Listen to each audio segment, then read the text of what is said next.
Welcome to Impact Duty. I'm your host, Manisha Dadlani Kripalani, bringing you empowering stories of friends and people I admire. Their voices have given me joy and the momentum to share their stories with you.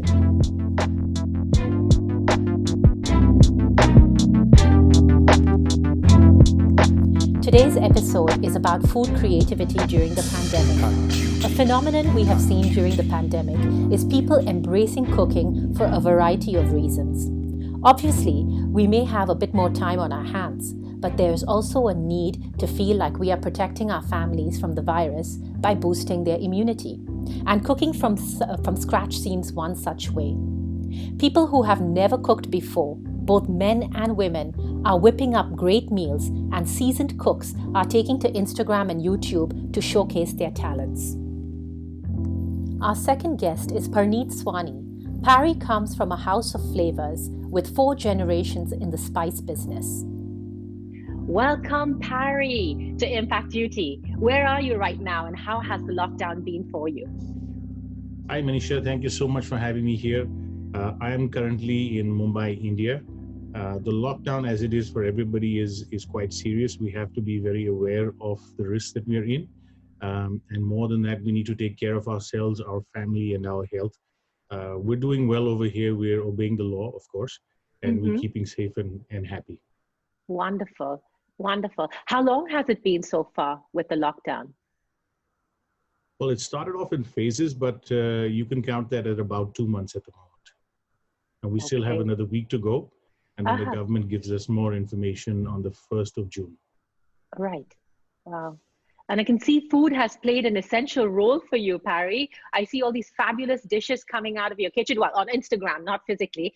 But tell us a little bit more about that. Have you always been a cooking king, or has the pandemic fueled this creativity in you? Well, I don't call myself a cooking king at all. I do come from a family with a lot of background in food. We deal in spices. Fortunately, I am the 7th generation in the business, so it comes with a lot of baggage and a lot of pressure as well. Food is something that is not new to me. I have been doing cooking on my own earlier. And then when work gets very hectic, this takes a backseat. So I have enough time to pursue my passions right now and entertain myself and my friends on Facebook and Instagram. It's a good thing you can't taste via social media. But the photographs look absolutely phenomenal. But you mentioned 7th generation, Parry. That's really lovely. Wow, that's a legacy. It is a complete legacy. And this is what my brother Harjeev and myself are striving to take, not just forward, but elevate into what we call the new age. We've gone into organic farming, into sustainable farming for about 15 years now. So when people were not even thinking about this, we had the idea that our food chain needs to be safe. The products on our table need to be healthy for us. So we have this in mind, and this is the way we take the company forward. Wow, organic farming. So you were one of the first to look into organic farming in India? I'm not sure if I was one of the first, but yes, definitely one of the first to keep pushing it and bringing it into mainstream. We were the first to be sustainably certified by Rainforest Alliance for spices in India.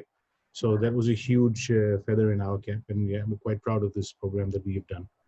So what kind of ingredients are you growing? So for us, because we're in the spice business, we look at all the essential spices, the turmeric, the chilies, the coriander, the cumin, fennel, all your aromatic spices, all your pungent spices. And in turn, that comes together to create flavors and a little bit of havoc in the kitchen as well. And are you using all the Swani spices at the moment? Oh, absolutely. Absolutely. I'm a little bit lost without my own spices because they are unadulterated, they're pure, they are safe, they have full impact of flavor. So I refuse to buy anything from the market as a second alternative. I'm so used to cooking with our full flavor ingredients. I sort of feel cheated if I don't do that. I kind of have to agree. The last time I was in Bombay, I managed to access some of your pav bhaji, the Swani pav bhaji mix, and the fish curry mix. And I must say, those are my secret ingredients when I make fish curry and pav bhaji. So I swear by your spices. Oh, thank you so much. I think when you cook and you bring this to the table and somebody pays you a compliment or a smile, it just elevates the mood of the entire table. So that's what food is all about. Wow. So tell us about the dish of dishes that you have created recently. Okay, so I actually did two. There's not one, and there's never one with me. There's always more than one thing happening. The first one I did was a beer marinated spice roast mutton, which Aha. a lot of friends of mine were sort of taking my case because beer was hard to come by in the lockdown. Uh, Yeah. what they didn't know is that I had some expired beer which works perfectly in food, so I used that, but I didn't tell anybody. But so that was something that came out really well. And the other Wow. dish that I created myself was a peri peri fish, a grilled fish. And then the peri peri sauce, of course, we use all the ingredients and the peri peri mix of Swani spice. Oh, Along with that, I did the orange, nutmeg, and ginger sauce. And we added some Timur pepper in that, which was really a star ingredient in this. Timur pepper. Tell me more. So this is sort of my secret ingredient as you have yours. It's a very citrusy, zesty berry that we have sourced from the rural mountains, the rural Himalayas in Nepal. I went with a Japanese client to do this sourcing and we were successful. Right. We found this beautiful berry. It's actually red on the tree. And when you Aha. harvest it and dry it, it turns into a black. So it's a beautiful berry.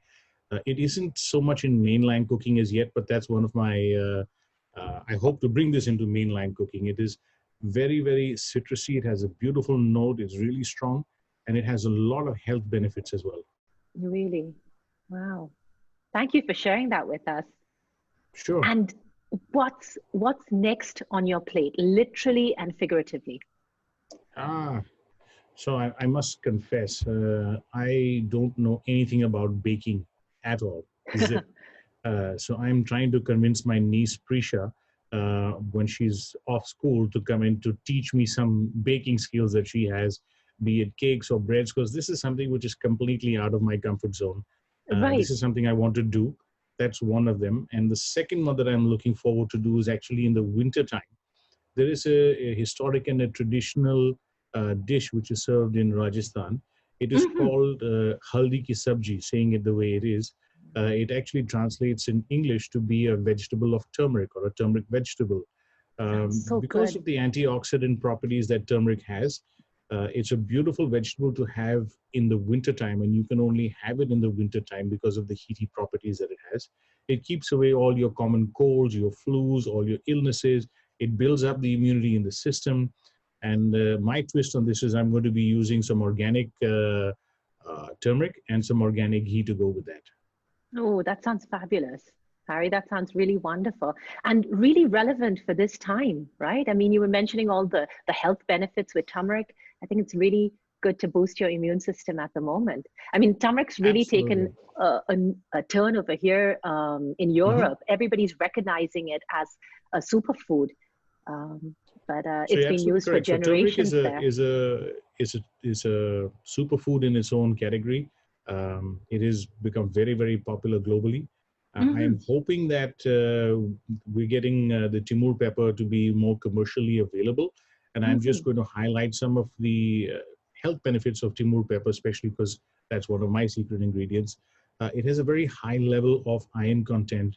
It helps in blood circulation and it oxygenates blood cells, again, which is very relevant in the time that we are currently in. It Hmm. has antioxidant properties and anti-inflammatory properties, very similar to what turmeric has got, but a different flavor profile, Really. which makes it a little bit more fun. It's a mild analgesic and it helps in pain reduction. It is not a painkiller, but it just Aha. helps to keep you a little bit comfortable.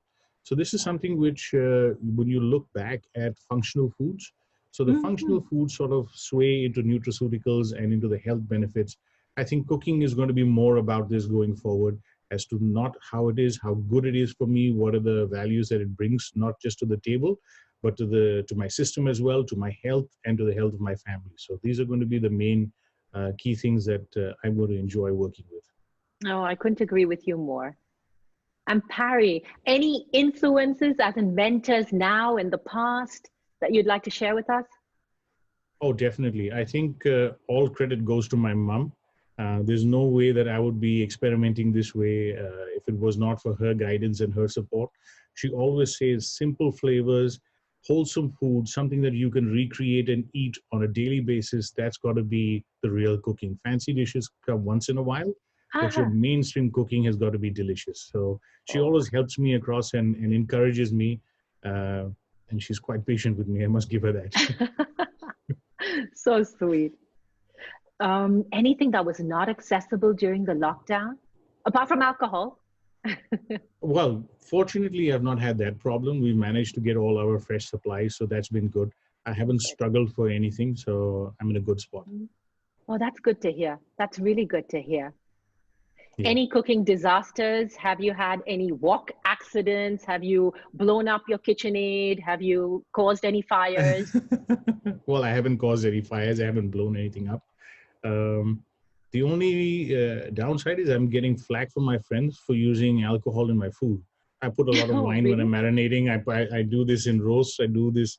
I flambe a lot. So, my friends are Huh? cursing me for that. That's the only downside I could say. Because And of they'd course, rather using the drink beer it, is it? marinade.